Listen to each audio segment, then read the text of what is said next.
Hi, this is Brad with Copper Creek Cuts, a lawn care company in Northeast Florida, here with the second in a series of videos with carry-on trailers.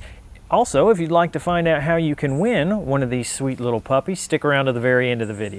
So my family has a very small RV camper. I believe you'll see it just over the fence there in the back.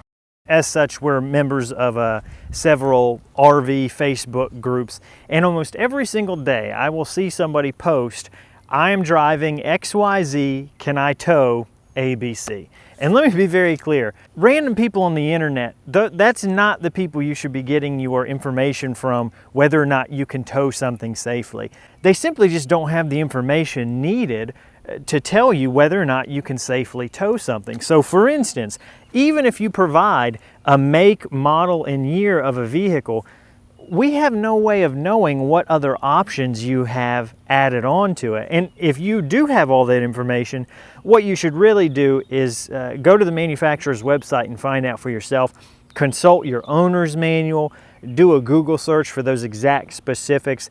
That's information that you should really find out on your own. Do not ask people on the internet, what can my vehicle tow? Now, all that being said, listen to this random person on the internet as he gives you some basic guidelines about towing safety, right? How's that for hypocrisy? This is just general guidelines to get you started in the right direction and keep you from making any mistakes. When you're looking at what can I tow, the very first thing you need to worry about is your tow vehicle. So again, these are going to be some oversimplifications, but there's two main things you need to worry about when it comes to what your vehicle can handle. One of those is payload. Payload is everything that you put in that car. The people that are in there, the cargo that you've got in that truck or in that car, the gas that's in there, any accessories that you've got on roof racks, anything like that.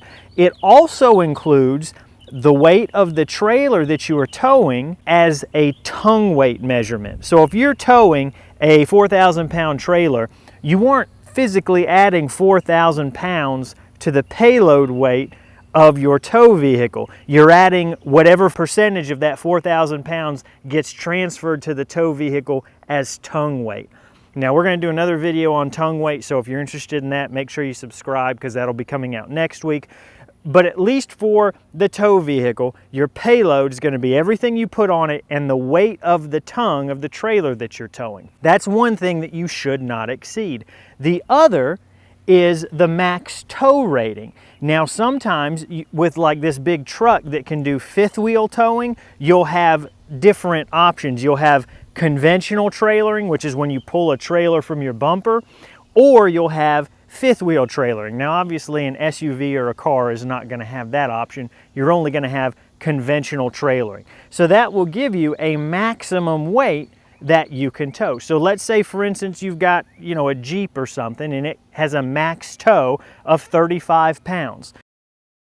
So does that mean that if you get a 3,500 pound travel trailer and you don't exceed the payload capacity, that you are towing safely with that Jeep that can do 3,500 pounds maximum? Not necessarily, because if you're towing, say, a 3,500 pound camper that is very large, in winds it gets pushed around, that Jeep, even though you're within the payload and the max tow ratings, you still may not be doing something that's safe. That is the vehicle side of what can I tow. And again, keep in mind that sometimes even if you're within all those restrictions, you still might not be doing something safely. So figure out for yourself the numbers, figure out what you're comfortable with. The second part is what your trailer can handle. So your trailer will have some type of gross vehicle weight limit, and that's usually some factor of what the axles can support minus the weight of the trailer equals your cargo. So if you have a 3,000 pound axle and your trailer weighs 500 pounds, then you can carry 2,500 pounds of cargo. And that 2,500 pounds needs to be evenly distributed. It needs to be properly secured. If you're just slapping that 2,500 pounds at the very front of the trailer, you're not safe. This video is not an end-all be-all. It's just a general primer to kind of get you thinking, what are the numbers, what are the facts that I need to start considering to figure out whether or not what I'm doing is safe. So hopefully that information keeps you a little bit safer, gives you some knowledge that maybe you didn't know before. If you're interested in winning one of these, either the 5x8 wood or the 5x8 steel mesh floor trailers, Well, I've got good news. You've still got 5 weeks left to enter, and all the information is down in the description. Also note, these videos are in a series that we're going to be continuing to do, so if you haven't already, please consider subscribing so you can keep up with those. Here is a link to the playlist, and here is a link to the next video in the series. Thanks so much for watching. I really do appreciate it.